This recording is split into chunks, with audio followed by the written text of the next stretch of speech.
सोलापूर शहरातील होडगी रस्त्यावरील हत्तुरे वस्तीत राहणाऱ्या सालिया महबूब शेख वय 25 या तरुणीच्या आत्महत्या प्रकरणाचा तपास सहाय्यक पोलीस आयुक्तांमार्फत करण्यात येणार असून संबंधित पोलिसांची चौकशी होणार असल्याची माहिती पोलीस आयुक्त डॉ. राजेंद्र माने यांनी शुक्रवारी पत्रकारांशी बोलताना दिली।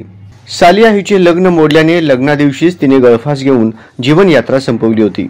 याबाबत तिचे वडील महबूब साहेबलाल शेख वय 52 यांनी दिलेल्या फिर्यादीवरून समीर चांदसाब शेख, सलमान पीर साहब शेख, वसीम सैफन शेख, राहणार कुमठे तालुका उत्तर सोलापूर यांच्या विरुद्ध गुन्हा दाखल करण्यात आलाय।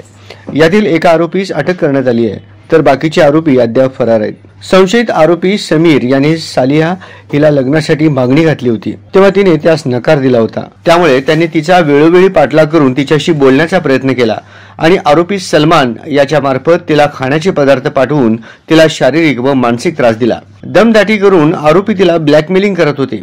त्यामुळे 5 डिसेंबर रोजी तिच्या वडिलांनी या तिघांच्या विरोधात पोलिसांनी कारवाई करावी म्हणून विजापूर नाका पोलीस ठाण्यात तक्रार दिली होती, परंतु पोलिसांनी त्यांच्यावर कारवाई केली नसल्याचा आरोप करण्यात आला होता। तर पोलिसांनी त्यांच्यावर प्रतिबंधात्मक कारवाई केल्याचे सांगितले होते। दरम्यान या प्रकरणात नेमके काय घडले, पोलिसांनी कारवाई केली की नाही या संपूर्ण प्रकरणाचा तपास सहाय्यक पोलीस आयुक्तांमार्फत करण्याचे आदेश दिल्याचे पोलीस आयुक्त डॉ. राजेंद्र माने यांनी पत्रकारांशी बोलताना सांगितले।